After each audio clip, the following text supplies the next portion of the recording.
And I would make a motion to accept the minutes if there are no amendments for our January 21st meeting. Could I have a second?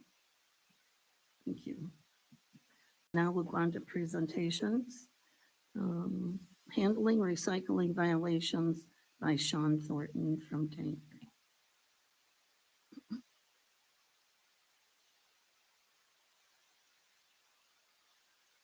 Morning, everyone. Thank you for the opportunity to talk to you. Basically, what I wanted to do was go over just an outline of what we did at the Development Authority as far as imposing a fine structure or a surcharge structure on our solid waste haulers that bring in excessive recycling that is not in accordance with New York state law. I did give you a handout, which is an outline of basically my talking points. The first part of it is just the background. I will skip that, as you can probably read that. That's mainly just the New York state law and the other things that outline the why we're doing what we're doing. Last summer, well, I'm going to back up one step. We do an inspection as part of our operating permit, DEC 360 permit at the landfill. So we are required to inspect at least 10 loads a week that come into the landfill looking for excessive recycling. Last July, we started ramping those inspections up to doing more than 10 per week. And as we were noticing repeat violators and a lot of excessive recycling coming into landfill. A lot of time, looking at the program, the way our old fee structure was, the haulers would just simply pass the fee structure off to their clients. And so there was really no incentive for the haulers to take a look at the loads and determine if there is excessive recycling. Most of them know when they get there that they do have excessive recycling, but there's no incentive for them to do anything about it because the fee just gets passed on to the client, as I said. So talking internally, what we did was try to come up with a surcharge structure that not only adds a little more incentive for clients and for customers to take a look at what they're putting into their waste, their solid waste stream, but also it imposes some skin onto the haulers and incentivizes them to be more prudent in looking at their loads and what they're bringing into the landfill. And so the discussion point goes into a couple of things that we did. One, we increased our minimum fine or minimum surcharge to $500. So what that means is, historically, what we did was whatever the tip fee for the hauler would have been, it would be doubled, and then that was the fine. And historically, we capped that at $350. What we did going forward was say, it's going to be double whatever your tip fee is, no minimum, or the minimum, instead of the maximum being $350, we said, if your tip fee doubled is not greater than $500, then we'll impose a $500 surcharge. So that is the way we rearranged the surcharge structure coming into the landfill. The other thing that we did, if we catch a load before it is tipped and the load is rejected, and it makes it to the working phase, sometimes we can catch a load before it is tipped, and then we can reject the truck without tipping the load. If that happens, we impose a $250 surcharge onto the hauler. Reason for that being is it backs up operations. So we have other trucks that are waiting to get into the working phase while we redirect the one that's on there. And it takes up time. We've also had instances where the load was large enough, we may have to go in with a piece of equipment and reposition the load into the truck and then reject the truck. So all that costs money. And that's why we did the $250 if it's rejected. The next thing, which is directly incentivizing the haulers, If we went to a 12-month rolling, uh, rolling calendar year on a 12-month basis. So if a hauler has 6 violations in a rolling 12-month period, then they will be assessed $1,000 fee to renew their permit. So at the time of permit renewal, which we're coming up on, if any hauler has more than 6 violations in the previous 12-month period, then we charge them $1,000 surcharge on their permit renewal. If this pattern of behavior continues, then we also open up, we can uh, suspend the hauler's permit until they fall under the 6 violations. And if they, once they get back in under the 6 under the violations, they can apply to have their permit reinstated, and it's $1,000 to reinstate the permit. So what we've tried to do is to put a lot of emphasis on the haulers to take more proactive actions. We've seen some immediate results with this.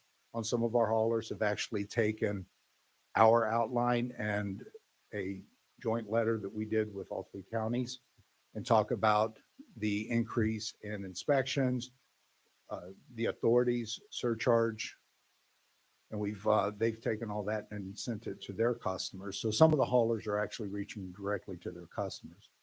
The other thing that we did, not just imposing the stick, but we've also told the haulers, if you have customers that are particularly difficult, we're more than willing to go meet with them and educate them on how to recycle and what needs to happen. Some of them have taken us up on that.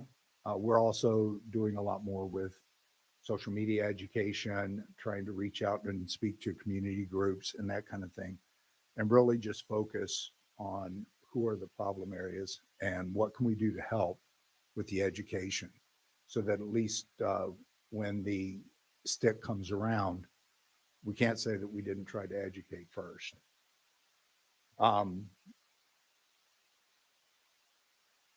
I think that kind of sums up what we've done with the fee structure. I think the bottom portion of that just outlines some of the programs that we do and solid waste management and waste diversion on trying to do education. We do lots of tours. I think that's been kind of a high spot for us over the past, this past year, is reaching out to the individual schools in the 3-county area and really working with them, promoting tours of the landfill for school-age children. We got a little bit of a late start last year doing that, but by the end of our season, which is October, we had provided tours to nearly 400 school-age children, and that was just doing last year. So we're looking forward, once the snow melts and we can get tour groups back into the landfill, we want to really pick that program up again, because we think we've really had a lot of success with that last year. There's no questions on the the recycling fee structure or surcharge structure. I did have one add-on while I had your attention. The second handout that I have, this is a copy of our budget proposal for next fiscal year. This was presented to our budget committee last week. It has not yet been approved by our overall board, but the budget committee did recommend moving the budget forward to the board, which will meet this upcoming week, or next week. We'll meet next week at the end of the month. But this kind of gives you an idea of what we are proposing for fee increases and that sort of thing next year. I will highlight, it is pretty consistent. It's a $4 per ton increase on most of the fees from what they were this year. Just kind of a highlight, this is, we're making up for some lost ground. We really haven't had fee increases on our solid waste for about a 10-year period until we started doing this in 2021. So we're making up for some lost ground. We're also bringing our fee structure up because the other thing that we have is some significant capital projects that are coming in the upcoming years. This year, as a matter of fact, we have over $20 million worth of capital projects at the landfill. A lot of these have reserve requirements that are tacked to those. It's improvements of the landfill, it's expansion, it's building a new cell, it's capping part of phase one. So these are things that are required as part of the ongoing operations of the landfill. And what we're doing is, in order to be very fiscally prudent and managing the budgets, the $4 increases are needed. The other thing that I wanted to point out, because you'll notice on one line item, which is non-beneficial sludge, and that's basically sewage sludge, industrial waste. That is the one oddity on the increase. That's going $7. And what we're trying to do is that's a category of waste that has had just nominal increases over the years. And what we're trying to do is to bring the non-beneficial sludge in line with our municipal solid waste rate. And so we're trying to catch that up.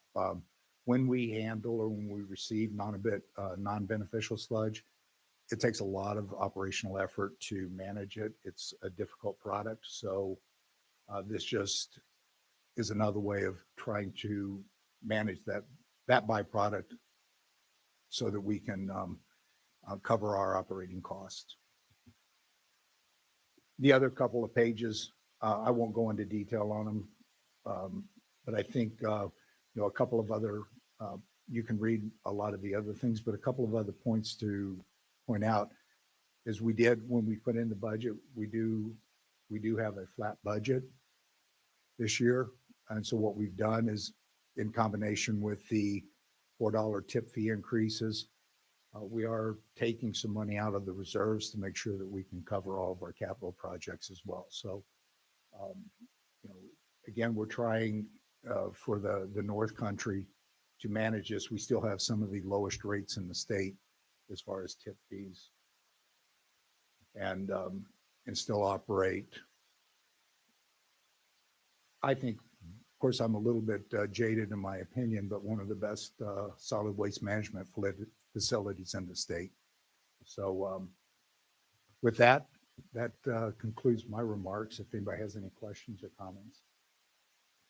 We are working to set up a tour for all of the legislators as soon as they open back up as well. And then we'll probably have a meeting afterwards about all of the services that DAG provides for the North Country. Great. Thank you very much.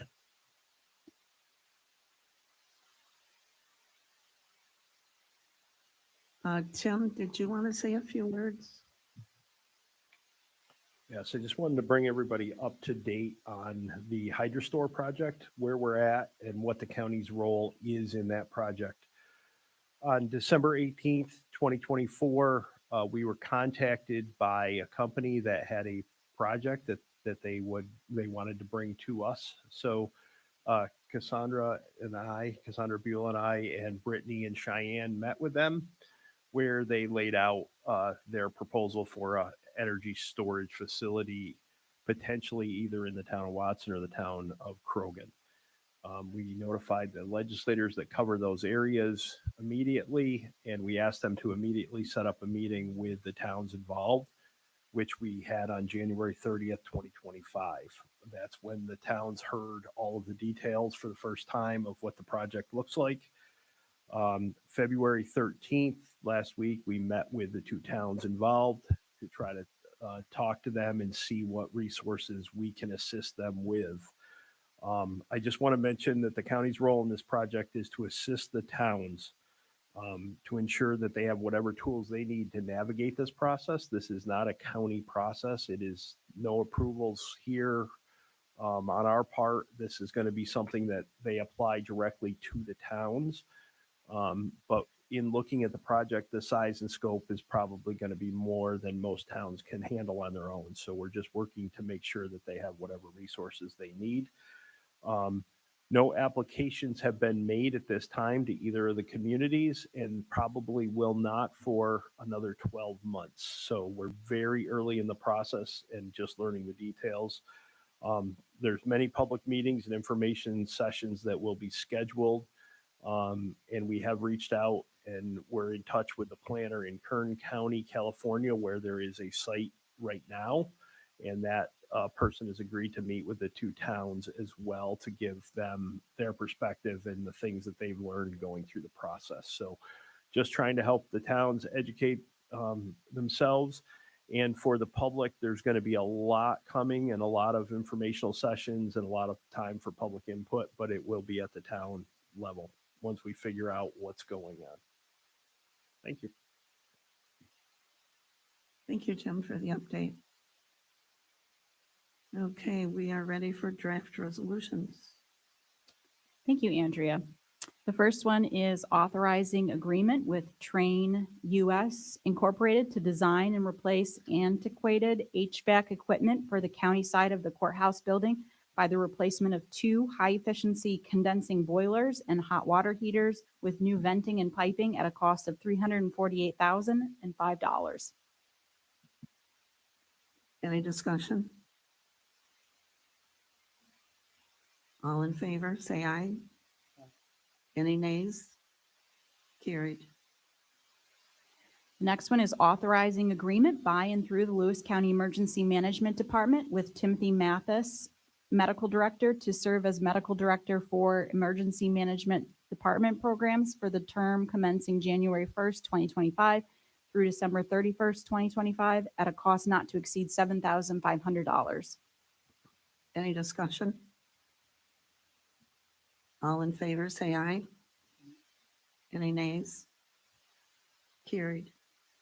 Accepting the fiscal year 2023 Domestic Terrorism Prevention Grant Award in the amount of $172,413 for the formation of the TAM team to develop and create the appropriate DTP plan with the assistance and consultation with Squad 9 for timely submission to dishes, and directs the treasurer to appropriate the funds into the proper department and accounts. Any discussion? All in favor, say aye. Any nays? Carried. Accepting the fiscal year 2024 SHSP allocation grant notification by U.S. Homeland Security and FEMA in the amount of $46,946 for the distribution of funds outlined by the Director of Emergency Management as set forth in the guidelines, and directs the Lewis County Treasurer to appropriate the funds into the Emergency Management Department account lines.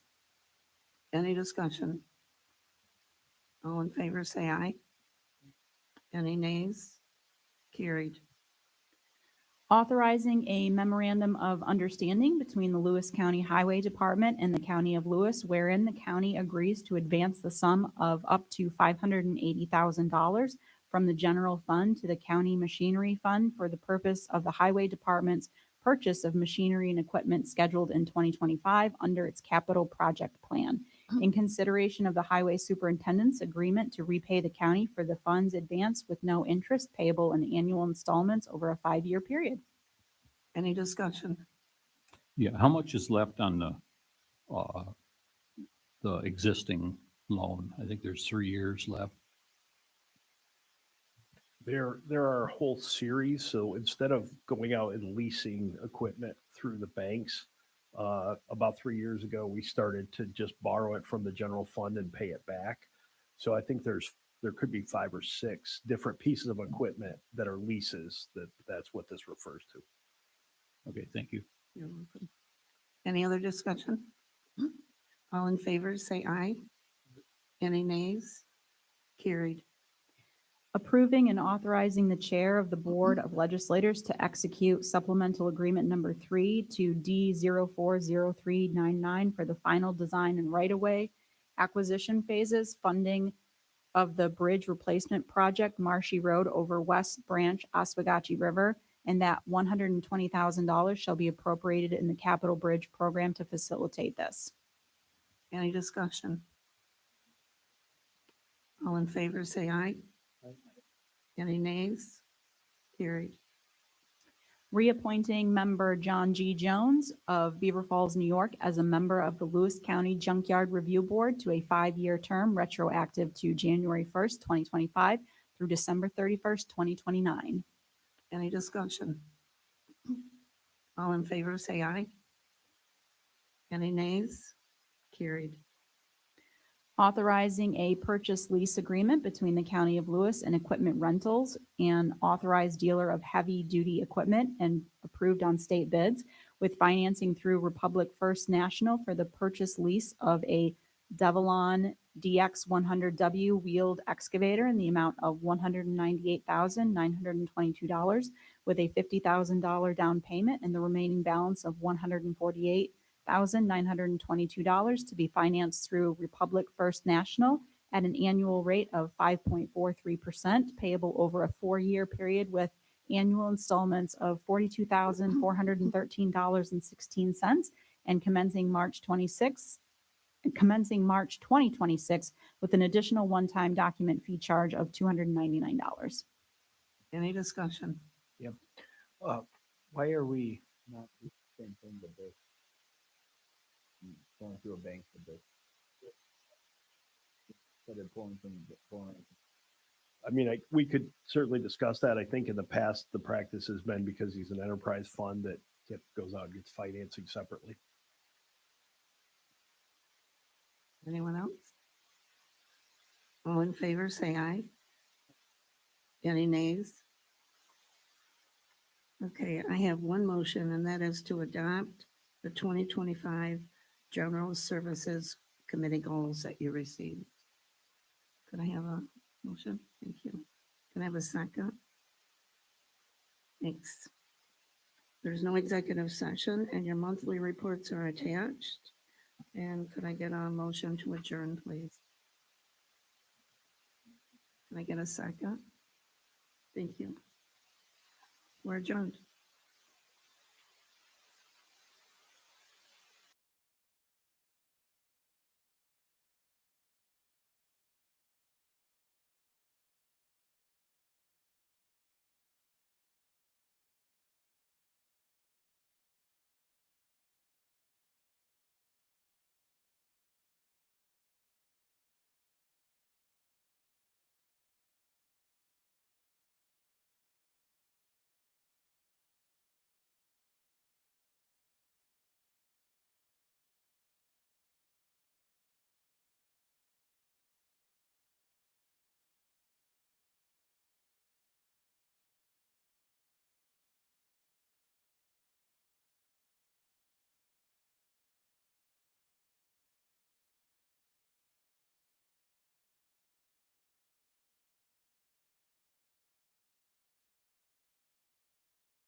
Going to call the Human Services Committee to order.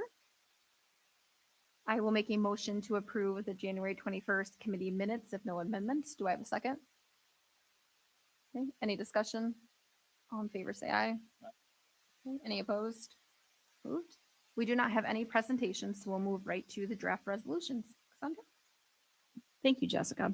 The first one is appointing Carol Lasella from Harrisville, New York, as a member of the Community Services Board Alcohol and Substance Abuse Subcommittee to fulfill the unexpired term of Nicole Burdell with the appointment effective March 5th, 2025 through December 31st, 2026.